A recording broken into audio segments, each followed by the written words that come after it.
Notre université a su trouver au sein du palais universitaire véritablement une maison commune. C'est ainsi qu'est pensée l'université, aussi bien pour les composantes que pour les étudiants, mais aussi pour nos partenaires extérieurs. Et on a ici un lieu véritablement dynamique qui accueille plus de 20 manifestations tous les ans, qu'elles soient universitaires ou ouvertes sur la cité en partenariat avec la ville. Donc je pense qu'on peut véritablement dire que notre université a ici son cœur battant. On est en Europe ici, à Strasbourg, et nos collègues les plus proches sont des collègues de notre collaboration EUCOR, des collègues de Bâle, de Fribourg, de Karlsruhe, de Mulhouse, avec qui on travaille beaucoup ensemble, qui enrichit notre vie de chercheurs et d'étudiants.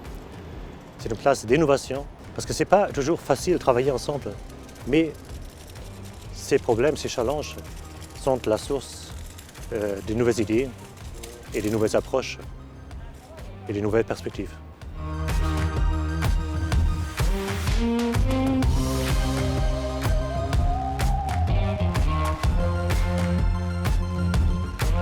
Le réseau Alumni, lui, a 8 ans. Il est aujourd'hui composé d'une communauté de plus de 30 000 membres à travers le monde.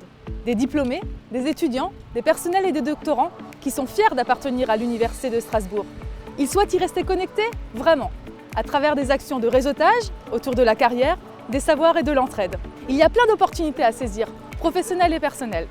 L'Université de Strasbourg, c'est 10 000 étudiants internationaux de 150 nationalités différentes, 85 nationalités représentées au sein des personnels de l'université. On est le premier budget Erasmus de France pour la mobilité enseignants-chercheurs, personnel administratif et étudiantes. Depuis juillet 2019, on est labellisé Bienvenue en France avec 3 étoiles. L'UNISTRA est lauréate de nombreux contrats de recherche, nationaux et européens. Et c'est un succès collectif car les chercheurs ne sont pas seuls. Ils sont entourés d'équipes d'administratifs, d'assistants, de techniciens, d'ingénieurs. C'est en fait un travail d'équipe qui permet à toutes ces équipes de recherche d'être reconnues mondialement et pour certains, d'être récompensées de prix prestigieux.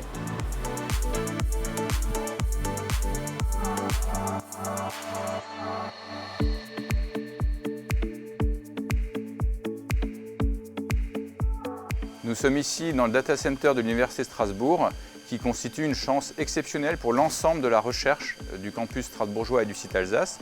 En effet, ce data center, c'est premièrement le point de convergence des 90 km de fibre optique du réseau métropolitain Osiris et par ailleurs un hébergement d'excellente qualité pour l'ensemble des actifs informatiques de l'université et de ses partenaires.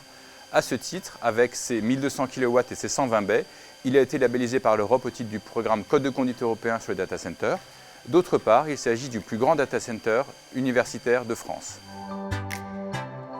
L'université a accueilli énormément de réfugiés ces dernières années, surtout à partir de 2015.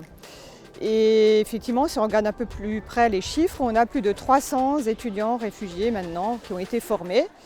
Et bien sûr, ça continue puisque l'université a mis en place un dispositif spécial pour les réfugiés.